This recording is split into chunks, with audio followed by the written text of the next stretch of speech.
video back to back. Here we go. Another episode of 30-day camera challenge.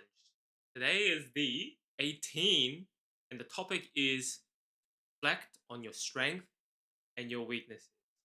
Look at me just getting it all out there in front of the camera. Feel very vulnerable right now.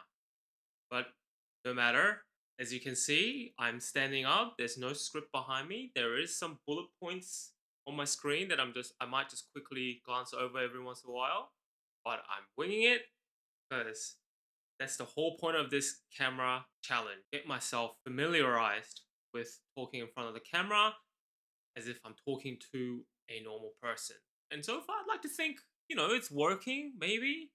You let me know down in the comments, okay? So let's get to it. We'll go through 5 strengths and 5 weaknesses. Let's go. So the first strength is I'm really good at tackling small goals and being consistent with it. So this stemmed from way back when I started reading Atomic Habits, which is a really good book. I recommend it. But the idea is instead of having this grand goal that is so big that you dread over it and like, oh my god, it's gonna take so long, it's gonna take months or maybe years to get there. Forget about all that. But making small actionable steps and do it bit by bit, even if it's 10 minutes, even if it's 15 minutes, maybe even 30 minutes, as long as you're consistent, you'll reach that big goal of yours. And ever since I had that mindset and I started executing it, for example, with the fitness and diet that I had, it all started with me eating salad every lunchtime. And once I've crossed that bridge, I started incorporating more little small goals like running 10 minutes after a gym session. And that became from 10 minutes to 30 minutes and so on. And your body just gets to this habit, you'll be able to just automatically do it. In fact, if you're used to going to the gym and going for a run every week and you stop doing it, you actually want to do it because your body's so used to it. So building that small habit up definitely helped me become more consistent, and I was able to tackle things like whether it's YouTube, whether it's drawing, whether it's fitness. I was able to tackle them one by one. Also, I've been working on studying languages like Japanese and Indonesian on Duolingo. I only do like 5 to 10 minutes at night before I go to bed. And that I feel like I've seen an incredible progression. And that's just 10 minutes, not even 10, 5 minutes per day. So I definitely put that in my strength. The second one is that I always have a positive glasses half full attitude.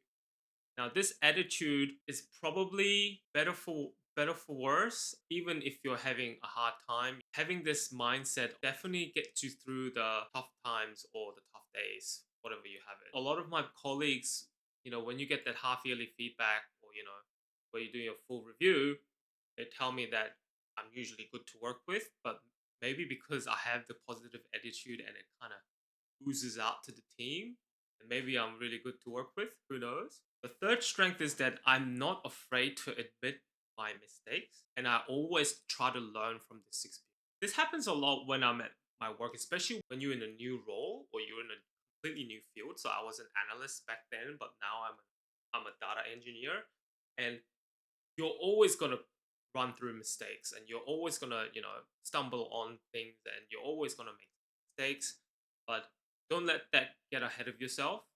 Just understand that this is just a progress.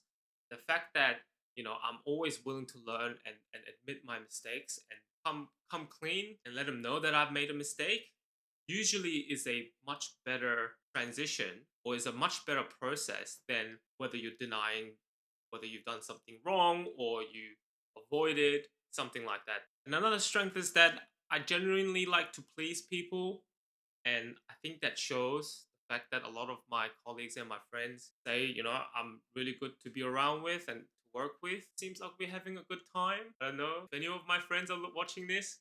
Let me know. A lot of the times, I want to do things that will make them happy. I say it's a strength, but also I'll say it later.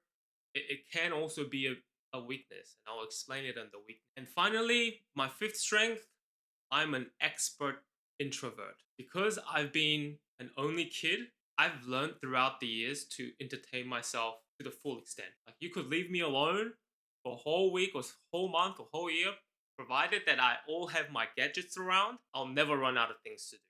I actually enjoy being alone sometimes. It's probably because I'm an only child and I'm just used to being alone. But if I don't get some of my time throughout that weekend, like if I work from Monday to Friday and I've been really tired, if I don't get at least one of the days myself, I usually get really cranky. Now that I've gone through all the strengths, it's time to go through some of my weaknesses. The first weakness is that I like to place, and I mentioned earlier that it's definitely a positive, but it can also be a negative. Because what that means is a lot of the times I can't say no, or I begrudgingly say yes.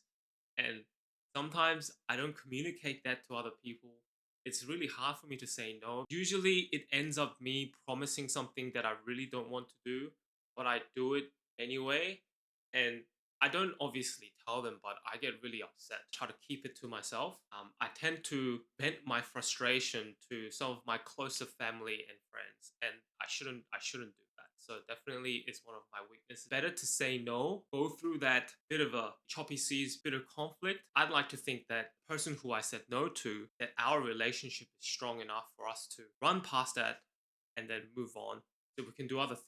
The second weaknesses that I have is I like to avoid conflict. Whenever I get into a heated argument, especially when it's with a stranger or like something's been bugging me or like something's unfair, it's really hard for me to take a step, start fighting with someone, like get in a verbal argument. I don't really like to step on toes of other people.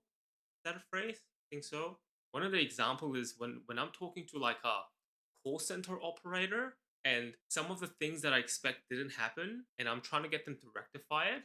Like it's really hard for me to like argue with or trying to swing my case in my favor. Even on the phone call when I don't really see the person, like when I'm doing this face to face, it makes it even harder. I just find it really difficult to do that and I'd much rather avoid it. My third weakness is that I often doubt myself and I also have trouble sticking to my belief. I think a lot of the things that I come up with or some of the beliefs that I have, someone probably already thought about it or there is a better argument out. Whenever someone challenges me in some viewpoint, it's really hard for me to stick to my guns and say, no, this, I put my foot down. I don't care what you say. This is what I'm going to do anyway, that kind of stuff. I always say, oh man, what if he's right? Am I wrong? I'm always doubting myself. I let my beliefs and my thoughts get influenced by what other people think or some other piece of information. It might be a bad thing. Not too sure. Number four of my weaknesses, I don't really like taking risks and I prefer stability. I like the times where there's no plans throughout the week and I can do just whatever I want. Nothing just changes so suddenly or something like if I have to drop everything and to like help someone out without any prior notice. I don't really like that.